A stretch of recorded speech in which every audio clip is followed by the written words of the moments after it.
Hi friends, നമുക്കൊന്നൊരു വായനയായാലോ? വിശുദ്ധ പദവിയിലേക്ക് ഉയർത്തിയ ആഫ്രിക്കക്കാരിയായ ജോസഫൈൻ ബവിത്തയുടെ കഥ നമുക്ക് കേട്ടു നോക്കിയാലോ? പ്രത്യാശയിൽ രക്ഷ എന്ന ചാക്രിക ലേഖനത്തിൽ ബെനഡിക്ട് 16 മാർപ്പാപ്പ തൻ്റെ മുൻഗാമി വിശുദ്ധ പദവിയിലേക്ക് ഉയർത്തിയ ആഫ്രിക്കക്കാരിയായ ജോസഫൈൻ ബവിത്തയുടെ കഥ നമുക്ക് കേൾക്കാം. 9ാമത്തെ വയസ്സിൽ അടിമക്കച്ചവടക്കാർ അവളെ തട്ടിക്കൊണ്ടുപോയി 5 പ്രാവശ്യം സുഡാനിലെ അടിമ മാർക്കറ്റിൽ അവൾ വിൽക്കപ്പെട്ടു. വിവിധ യജമാനന്മാർ ഏൽപ്പിച്ച 144 മുറിവുകൾ അവളുടെ ശരീരത്തിലുണ്ടായിരുന്നു.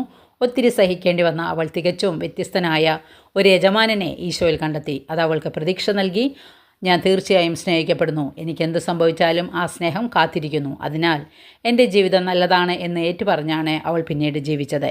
പാപികളോടും വേദനിക്കുന്നവരോടും ഭാരം താങ്ങി വലഞ്ഞവരോടും നിനക്ക് വിലയുണ്ട്, നീ സ്നേഹിക്കപ്പെടുന്നു എന്ന് പറഞ്ഞുകൊണ്ടാണ് ക്രിസ്മസ് കടന്നു വരുന്നത്. വായന എല്ലാവർക്കും മനസ്സിലായി കാണുമെന്ന് വിശ്വസിക്കുന്നു. ഇഷ്ടപ്പെട്ടെങ്കിൽ ലൈക്ക് ചെയ്യണേ. Okay, thank you, by.